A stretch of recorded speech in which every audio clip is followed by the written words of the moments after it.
Hello, everyone. Happy New Year.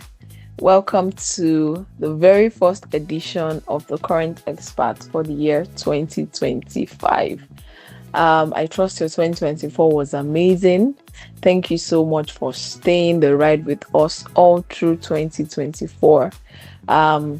We trust that you've got loads of value from every episode of the podcast, and we assure you that 2025 is not going to be different. If you are listening to the podcast for the very first time, Qorent Xperts is basically a platform where members of staff of Qore, also known as Qorents, come to share their expertise, their subject matter specialization on key topics around tech and finance. And definitely we've had different episodes from different members of staff of Qore called Qorents, and they've shared their insights, and definitely feel free to check out our previous episodes. So on today's episode of the podcast, I have with me the amazing Boluwatife Lawal, aka Bolu. So Bolu is the group head, tech ops and service ops here at Qore. And as you already know, every single guest on this podcast is loaded. He's an expert in their own right. So let me just read Bolu's bio to sort of give a little bit of context to the man behind the title.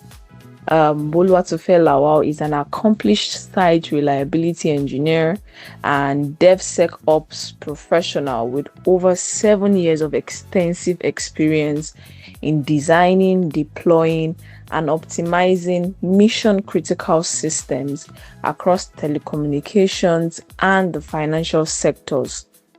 As the group head of technology and service operations at Qore, Boluwatife leads transformative initiatives to ensure system reliability, security, and scalability in a rapidly evolving digital landscape. Boluwatife is passionate about fostering seamless collaborations between development and operations teams, implementing security best practices, and driving compliance to safeguard infrastructure resiliency. His commitment to operational excellence positions him as a trusted leader and innovator in the technology space. Everyone, with a rousing applause, please welcome with me the amazing Boluwatife Lawal. Woo! Welcome to the podcast, Bolu. It's such an honor to have you on this episode of the podcast. Finally. Yes, guys, back end story. It has taken me a lot to get Bolu on this podcast. So you understand what to say when you said finally. We are finally getting to do this. Welcome, Bolu. I'm super delighted to have you. I trust you're doing good. I trust you're doing well. Yeah, I am great. Happy New Year, Tolu. Yeah, Happy New Year. Happy New Year. This seems like a great way to start the year, right? Exactly. Awesome. So today we're going to be considering the topic behind the screens, ensuring seamless tech operations in a digital first world. So I'm going to simply go right into the questions. First, can you give me a sense of what a tech ops person does? Just even to lay a foundation before we hit the ground running. What does a tech ops person do? Okay. Thank you for that. So the thing is, see this technology field, this IT field that we are in, right? Mm-hmm. So many roles and so many job descriptions out there. The truth is there's no one definition for tech operations. In different cultures, there are different specializations or expectations of the tech op team. But to narrow everything down, I would say usually what you would find mostly in a tech ops team would be people referred to as site reliability engineers, Okay. right? Short form SRE. You also have DevOps, right, as part of that function as well. Mm-hmm. Sometimes you tech support as part of that function.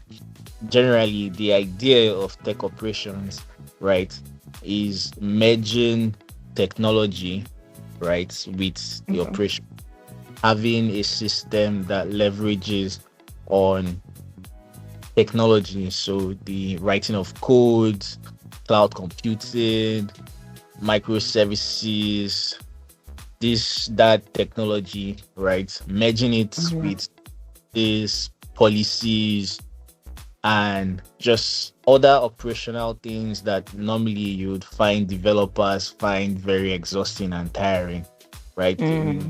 Very special people.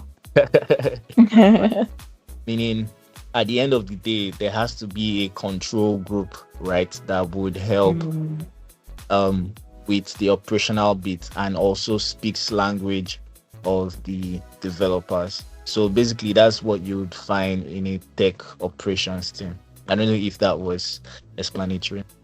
Yes, yes. So let me just do a recap of what you're saying. So there is the dev team, the software engineers, those who code and what have you. So just to explain what you've said in like a layman term, and then we have the operation side of things. So you guys are sort of like at the intersection of merging tech and then the operations part of whatever the institution organization that is in question. So sort of like merging tech, so you are able to speak the language of code and also be able to speak in quotes operations as well. Is that what you're saying in summary? Exactly. Exactly. Amazing, amazing. Okay, cool. Now that we've set sort of like a foundation, I'm going to go right into asking you the questions that I want to ask you. So what are the key challenges that tech operations team face in ensuring systems remain seamless and available 24/7? Hmm. Yeah. So that's a very interesting question. I think I'll start off with this. I would say that today, whether you're in tech space or not, one thing is for sure, you're very, very familiar with the fact that technology is rapidly growing. The development, especially on the software side, is insane, right? Mm, Forgive me. And this cuts across so many fields, but most especially fintech, because this is where the money is, right? So what yeah. you'd find technology in fintech probably as against any other field. I mean, let me just boast about our field a bit. As against any other field, I would say technology in fintech grows exponentially every month, every quarter, every half year, every year. You have exponential growth in the types and versions of technology that exist. Now, what this Mm, does, right, is it creates a certain kind of complexity in the workings of technology within our sphere. What you'd okay. find, especially in fintech today, right, you would have different technologies merged together. You have microservices, you have containers, you have cloud computing, you have just so many complex ecosystems combined into one.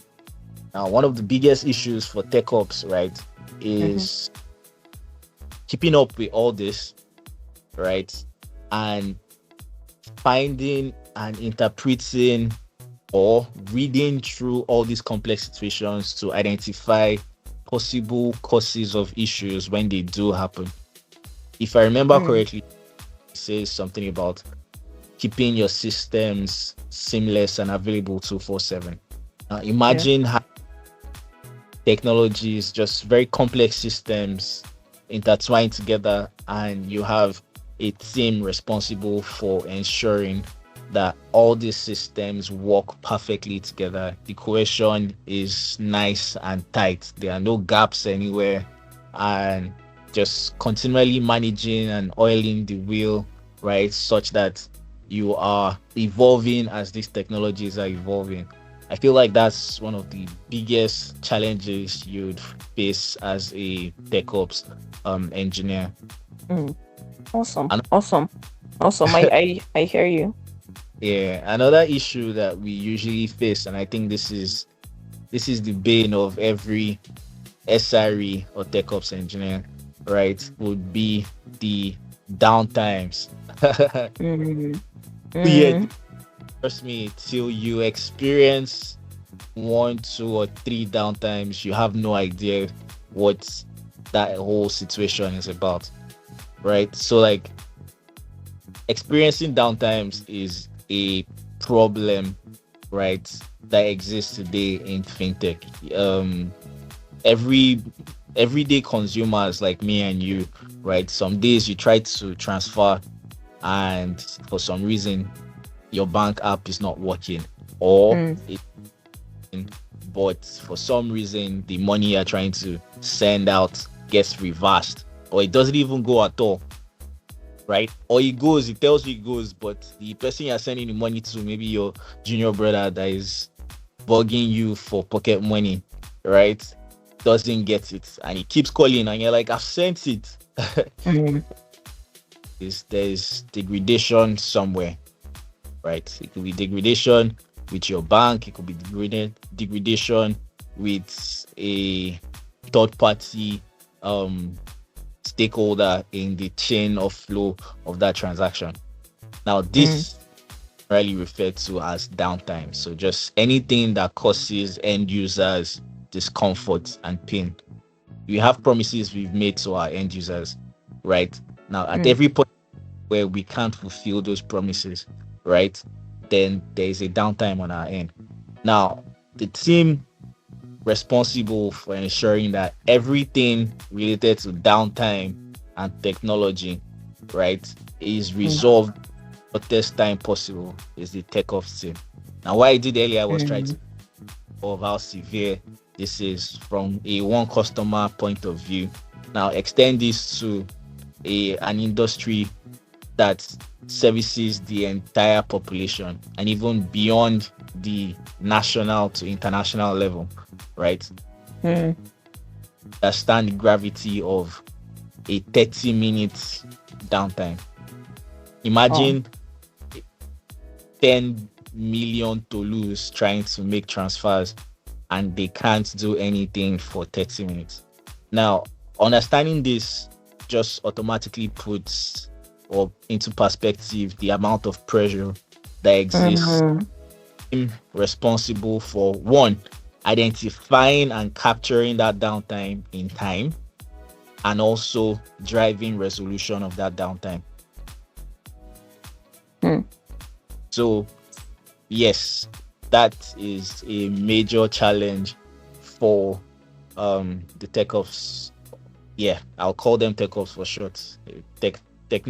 Technological operations or tech operations is somehow long. So tech ops for short, right? Mhm. So and what you find over the years in different industries or in different companies, right? The measure of a good tech ops team, right, is their ability to one, forestall downtimes, and two, bring back systems when they go down, right? So those Mm. metrics to capturing how efficient your tech ops team is. Yes. Awesome. So that is a major challenge. I think another Mm. one kind of falls under the initial one I mentioned is scalability issues, right? So you have scalability issues where systems that work perfectly, right? Just because it's Christmas or Black Friday and everybody wants to do a show free, right? And then you have what used to take maybe 10 users before, you have 40,000 users using. The truth is, to the 40,000 users, they have no idea what's going on at the back. But Mm. what there are some people that are bending over backwards to ensure that the system can actually scale to the point where they would be able to properly serve all the users adequately during this period. Do you get Mm. now? Yeah. There are also factors that you consider in this. You consider cost, which is, I mean, we are a Nigerian company, and most of our infrastructure today is in cloud, right? If not all our infrastructure today is in cloud, meaning if you are specking up your servers today, the translation is direct in dollars. So imagine a situation where you are specking up your infrastructure and you also have to put at the back of your mind that there is a cost in dollars that is also increasing as you do this. So just balancing that out, right, and ensuring that you satisfy your customers but also minimize your cost is also another really big challenge with tech ops. There are several other challenges. I could name a few. There are security challenges. There's talent such shortage today. I mean, we all know of the old jackpot routine, right? So Mm. we have increasingly a shortage in talent, right? Where the people that are left here, uh, but the skill depth isn't as good because the best hands are moving out, right? So then there's also the part of the people as the internal stakeholders. Now, because as I've described, this team is like the fulcrum, right? The focal point of the entire company, right? Because the truth is, without the tech ops team, no company can exist. And that's, I'm just putting that out there. Yes, they say all the departments within a company, without that department, the company can exist. But I'll categorically put it to you that without the tech ops team, no company can exist. Now, because they are the focal points, right? What you would find is there is a lot of collaboration, just cross departmental collaboration that happens, right? And what you find is people are not technology. Hence, the need for the processes, the need for the policies, right? So that you can, as you are automating your technology, also create standards such that the people would follow the standards and you um keep consistency within your system for the people side. You get, there's also the parts Mhm. where you need to lobby this person, bribe this person with this level of just the whole politics, right, is also one of the challenges that tech ops team faces. So yeah, I think that pretty much covers all I can think of right now in terms Mm. of tech ops. Awesome. Awesome. Wow. That's a lot.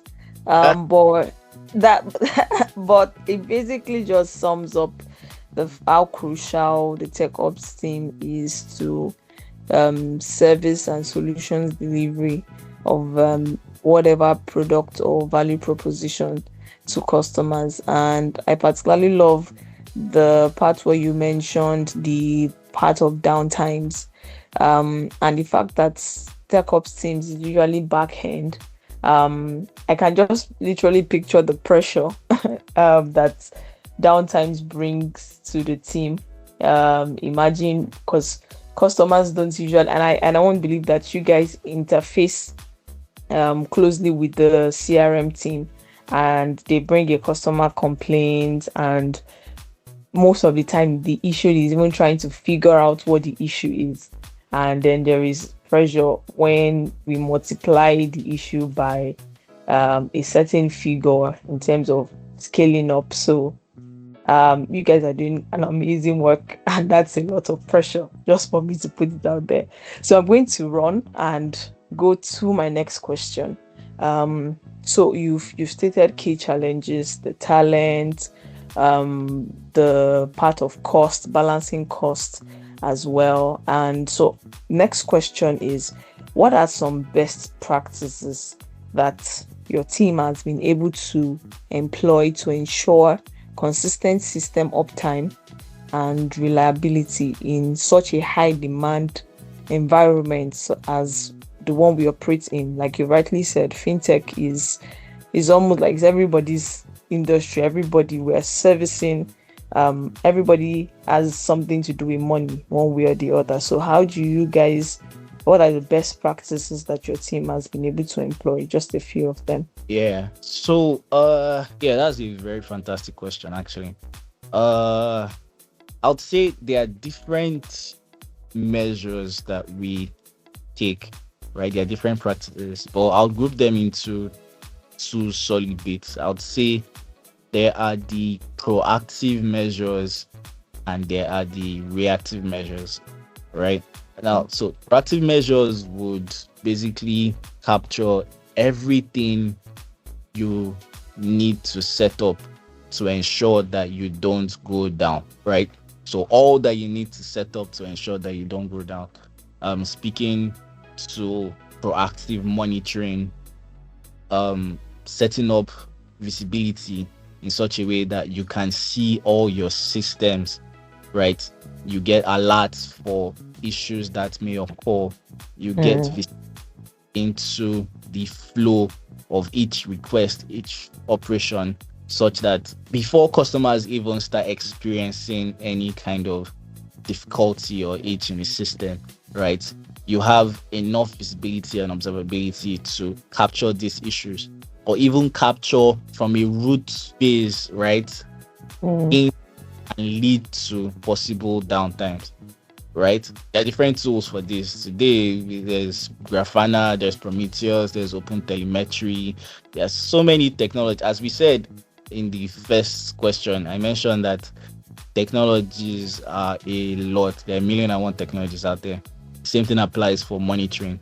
There are so many technologies that you use for visualization of um all your processes, alerting and all that. You even have alerting to the point where you get SMS, right? Or even Telegram messages on issues that are tied to possible downtime, right? mm, So that every point in time you are aware of the status of your service. There are other things that you do proactively, like creating of redundancy and failover, where you have a system, right? So basically, they call this disaster recovery and high availability, right? okay. So you have a system that works perfectly, but you see the thing is that is one system, and because we operate in a cloud based infrastructure, right? It's very, very possible that since all the control of that cloud infrastructure is not in our hands, it's very possible that anything can happen at any time. But the truth is, because we are servicing customers and just the sheer count in terms of size of the amount of people we are servicing, we can't afford to give excuses like our service provider went down, right? So there's something they call disaster recovery, where you set up an equivalent of your system, right, in another place, such that if one goes down in the shortest time possible, you can easily port over to the next, right? Where Okay. you possible data loss, you save time on recovery, you save so much company reputation and the likes, right? By just that. I mean, as you can tell, this is already cost Mm. implicating, yeah, Mm-hmm. Mm-hmm. the kind of service we provide and for just the sheer amount of people we service, right? It's a must that it exists for a proactive step. There is high availability, and this one is more around what I mentioned earlier around scalability, where yes, you have a system that works most of the time, but there are times that we call extra peak period, right? So you have Mm, peak period. Usually, peak periods for financial services are from say maybe 10 to 7, right, in the evening. But there are days, just maybe public holidays, a special kind of occasion, and all those things that would require more infrastructure just because there's expectation that mm, people would bombard the service during this period.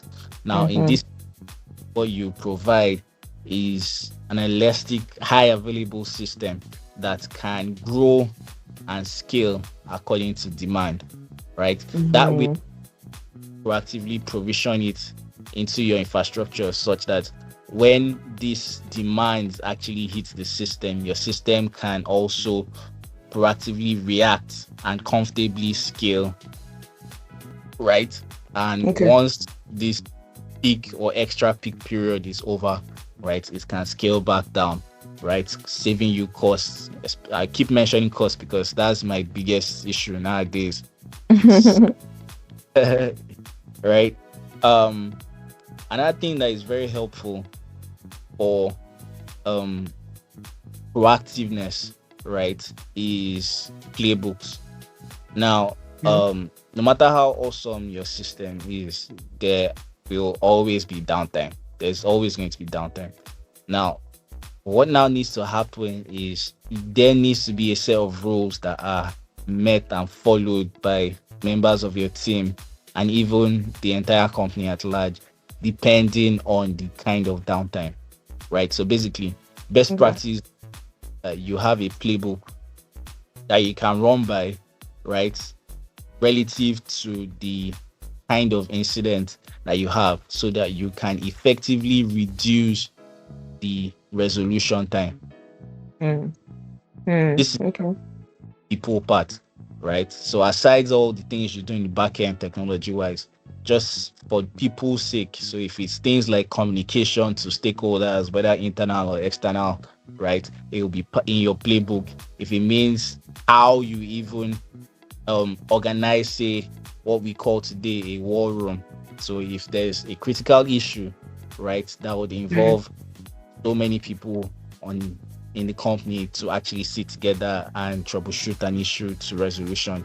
There should be a proper way of handling that communication and getting everybody into one call so that instead of having a situation where somebody is texting another person or sending a mail or chatting someone else on Teams and you just have dragged out responses, right? There are efficient ways of things where you just get everybody that needs to be on the call, right? And you guys, because it's in the process and because it's in a playbook, you follow the playbook thoroughly and get everybody that needs to be on the call, and you guys drive resolution as fast as possible, right? So this, there are several other playbooks that you can adopt aside just Mm. incident. But generally, having playbooks is very, very key. It helps with the people part. Another part that would help with proactiveness, right, is what I call testing. So there's something today that we call chaos engineering. Now, chaos engineering is basically cooking beans, right? So you intentionally cook beans. Now, what this means is you have a system that works, Okay. have a system that you've built and you've tried to build resilience into. You have your playbook, you have your disaster recovery, you have high availability, you have all those failovers, you are monitoring all your processes, your resources and the likes, right? But then the truth is sometimes what happens is even though you tick all this, so most of the time what happens is all these things are ticked off as goals, right? So you probably assign your DevOps team to build disaster recovery, build a failover, or you implement monitoring. You have all those things as goals and you are marked done. Mm. But the truth is, what usually happens is, aside the normal testing that happens on your test environment and everything, right? Sometimes it might not actually work the way you have proposed it to work. It's very funny that when actual issues happen, you will now Mm. find, oh, this was not done. Oh, this cannot even work this way. Oh, they don't even integrate well together.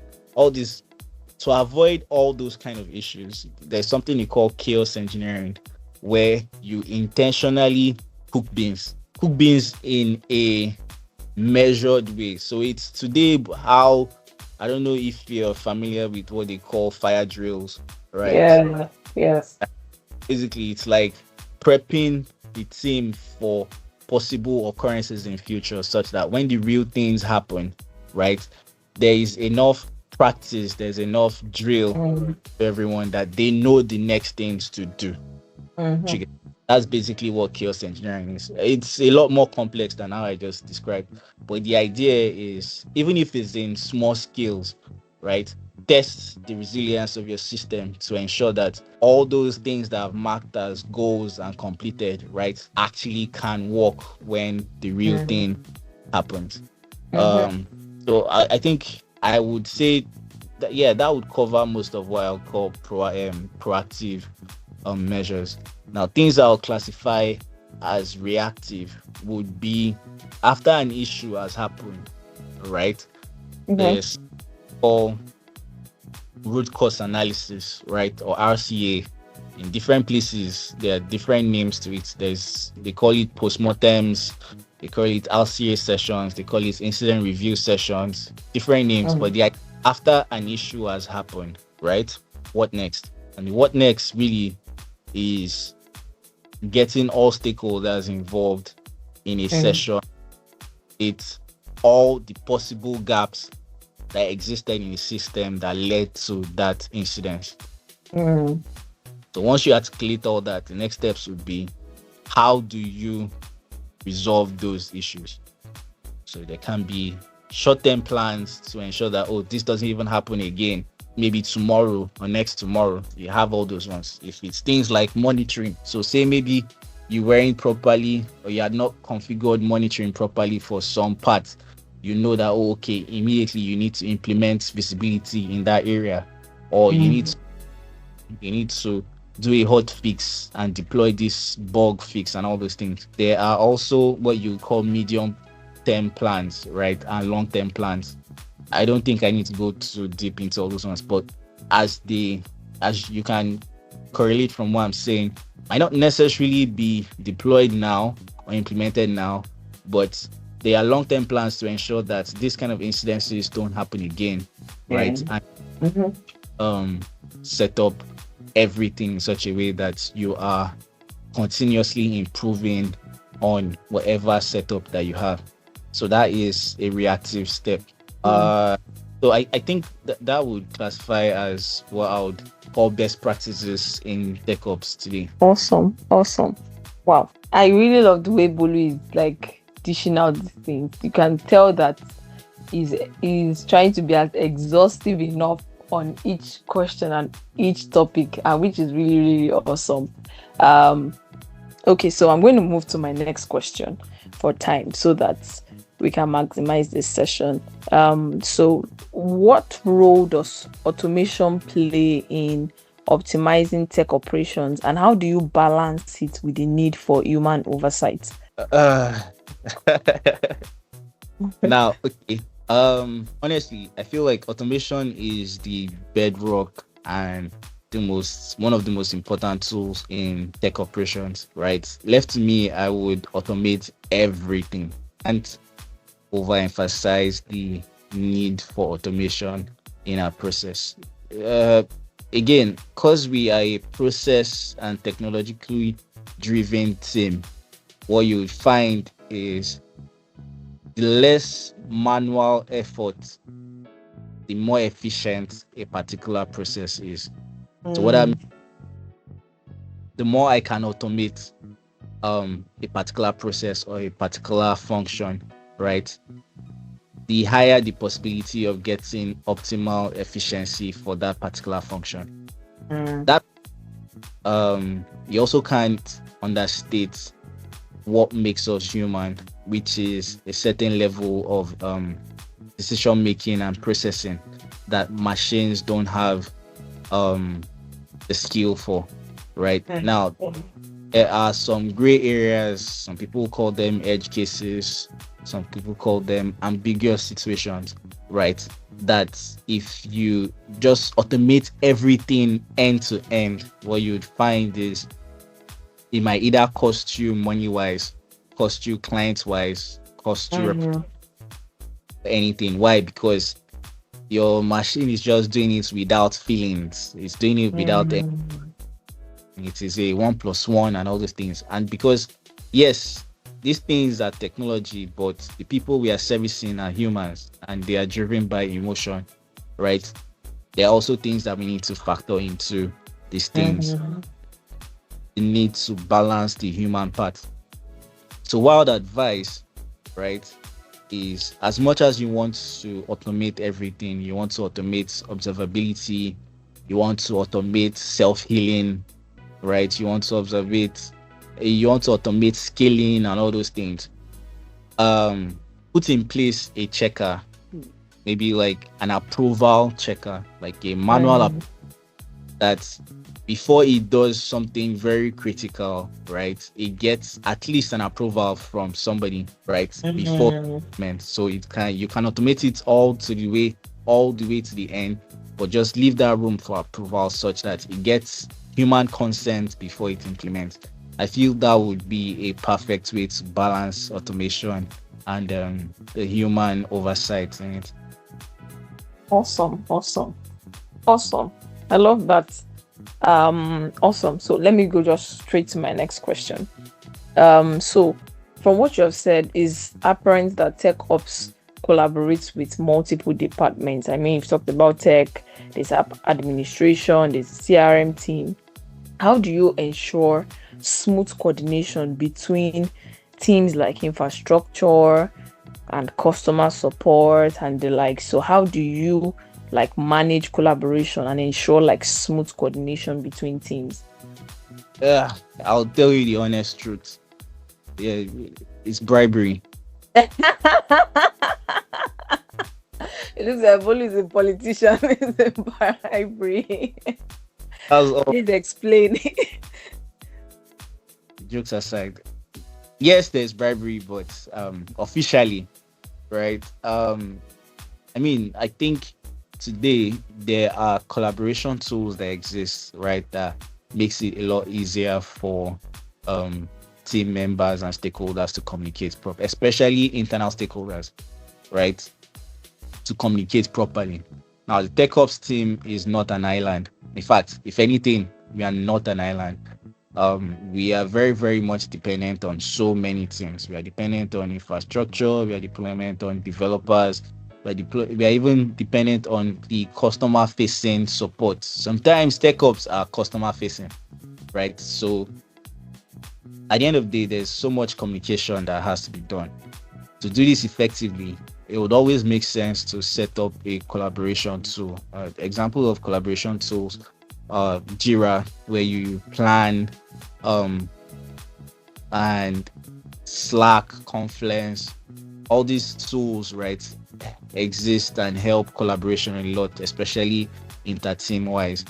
Having regular stand-ups is also a very good way to sync with other stakeholders within the organization, whether internal or external, right? I'll say external because the truth is there's also the parts where tech ops might not necessarily be end users, right, or customers. It could be vendors, right? So regularly syncing with even your third-party vendors is also a very good way to ensure that one, the goals are known, right? Priorities are set. There's alignments in all facets you get every time regularly, so that over time you won't have a situation where people are just derailing in priorities, right? And then you now catch up at the mouth of an issue. So it's good to have all those check-ins regularly.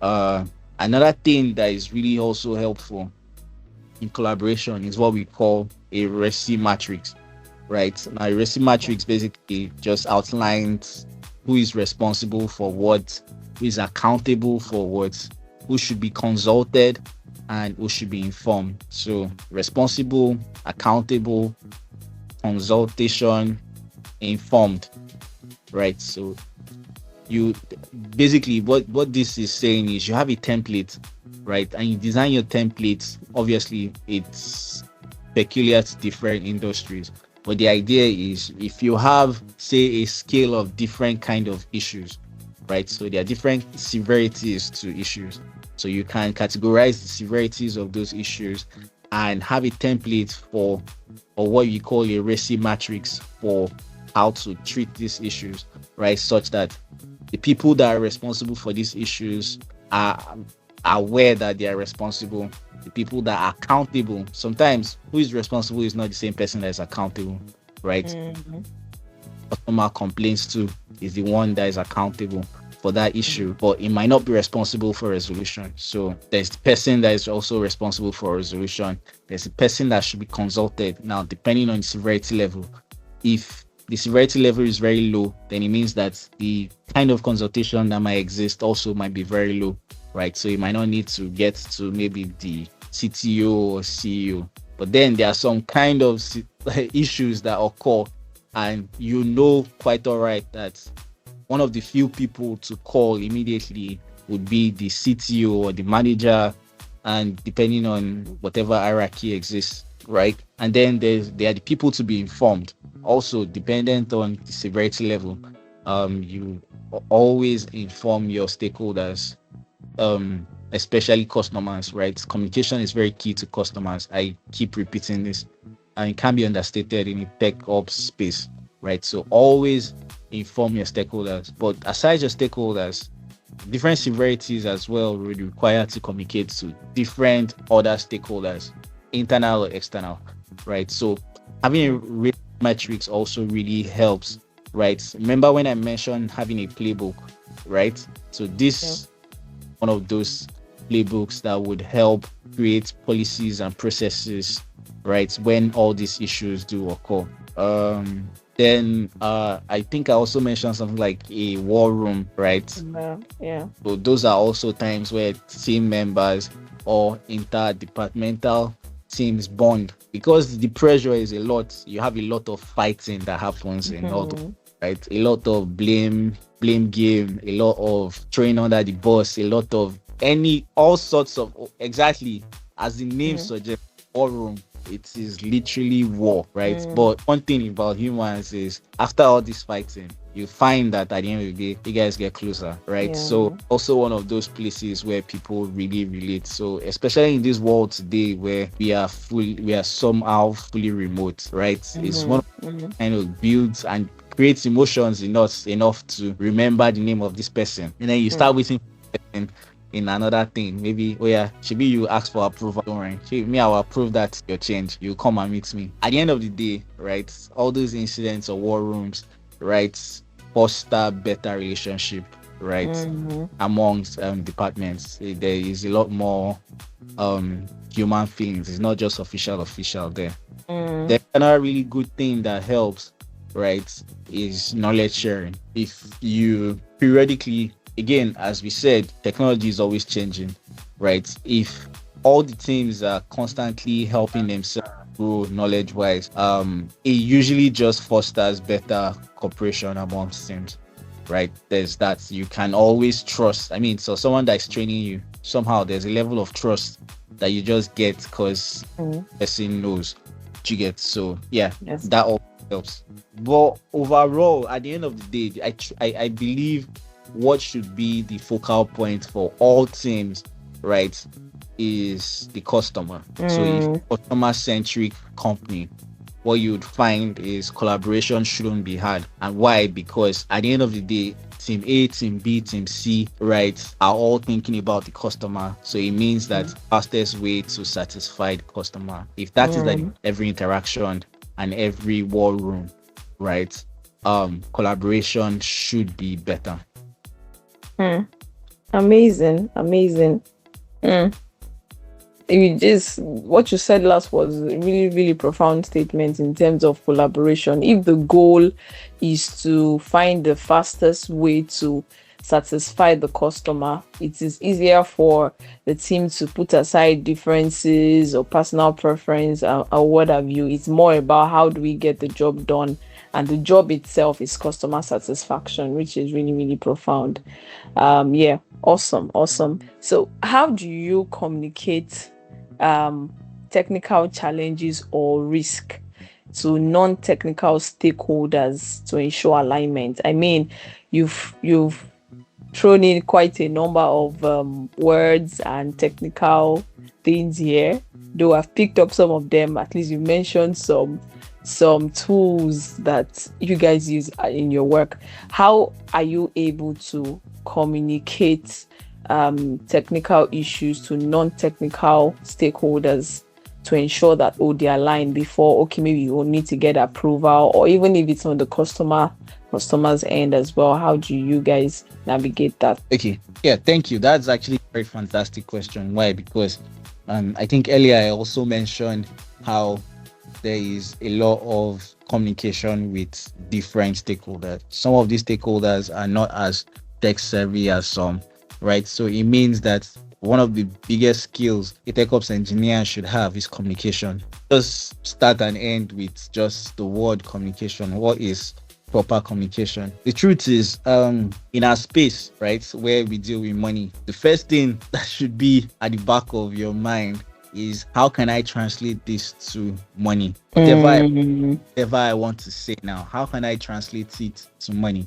So is it going to be cost incurring? Is it going to be revenue generating? Right? I translate it to money. That's, I promise you, is the most effective way to communicate. After all your jargons, don't be like me and be blowing technical grammar up and down. All your dragons and you have all the stakeholders sleeping. The moment you mention things like, yes, at the end of the day, it will cost us over $10,000, no matter who is sleeping, right?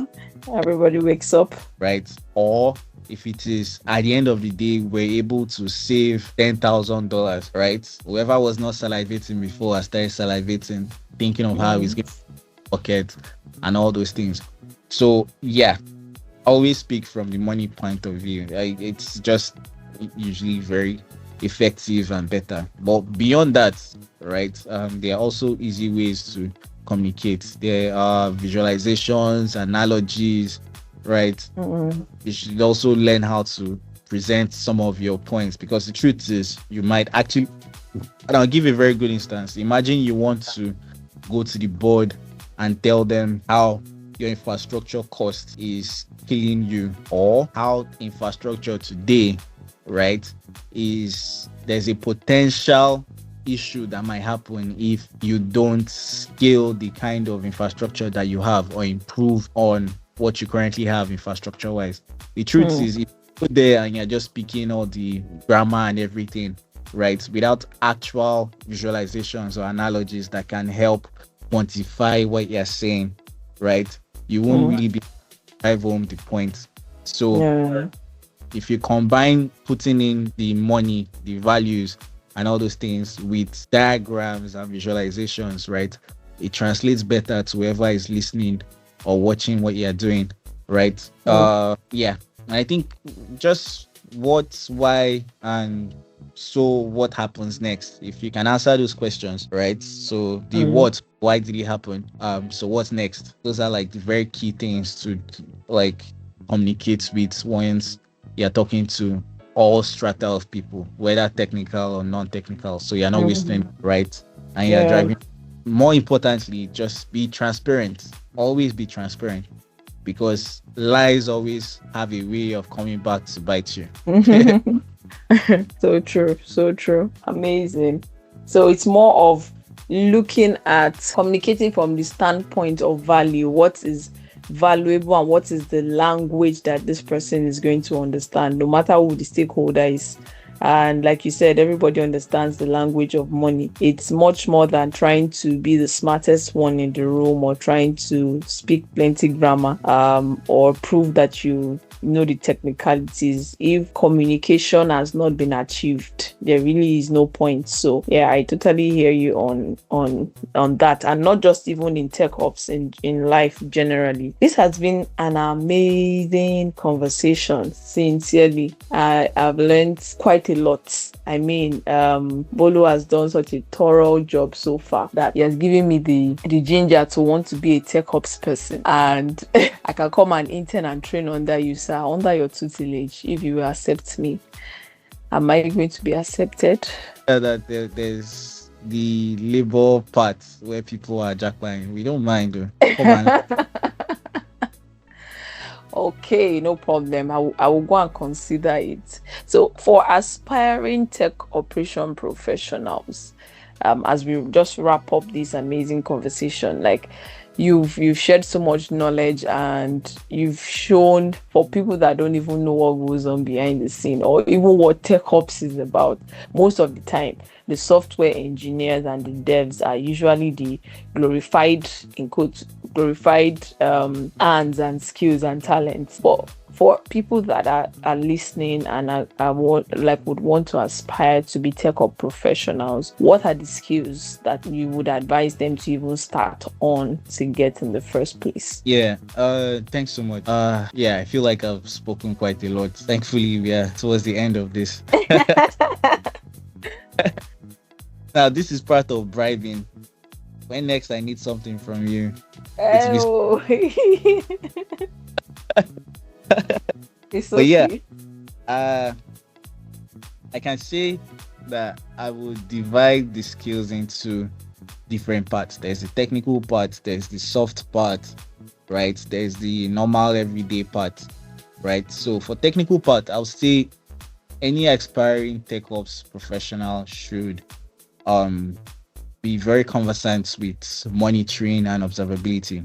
I know I mentioned this a lot during this conversation, but it can be here, right? You need to be able to see. Visibility is key. See, I rhymed. Yeah, yes, visibility is key. So monitoring and observability is a must-have skill for any tech ops operator professional. So whether it's in the setting up of it or the usage of it, you need to be skilled in that. You also need to be able to automate, right?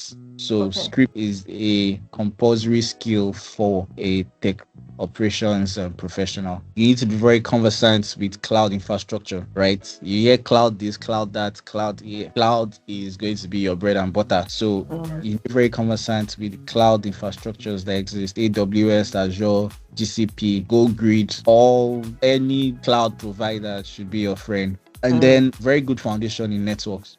I'm not saying you should carry wire everywhere, right?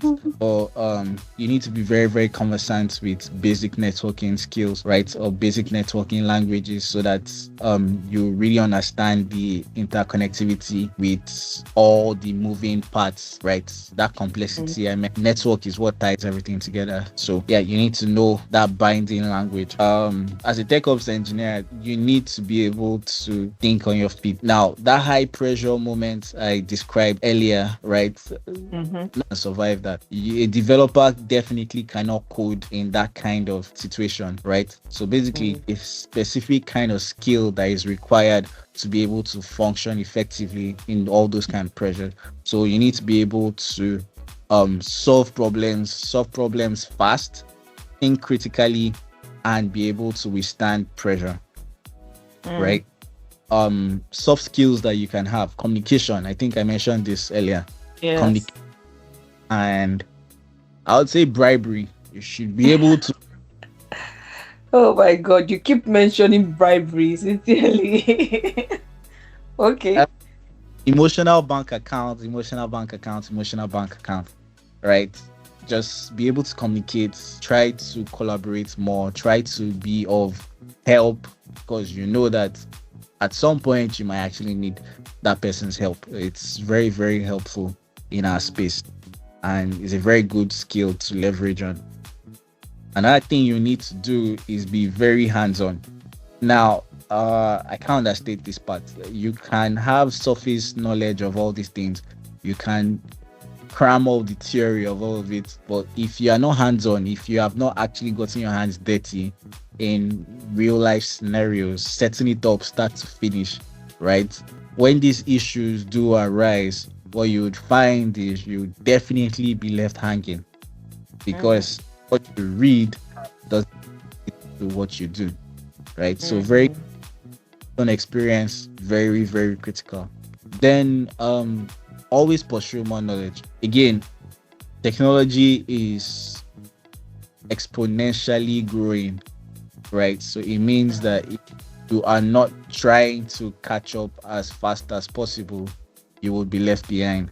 And your relevance, obviously, right, would also diminish. So in order to stay relevant, continually grow, continually learn, try your hands be hands-on on new things every time. That way, I think if you capture all this, you would be a very solid tech operations professional. Amazing. I can make bold to say that this episode of the podcast was worth the wait. I Yeah. mean, this is a whole lot of value that has been delivered in this period of time. Thank you so much, Bolu, for your time. This has been an amazing session. Thank you for sharing of your wealth of knowledge. And I'm sure everyone who will listening or is listening to this podcast will learn a lot. Thank you so much. A round of Yeah. applause for Bolu. All right. Thank you so much, everyone, for joining in. Till we come your way again next time. Keep being courageous and keep being amazing. Cheers. Bye, everyone. Bye.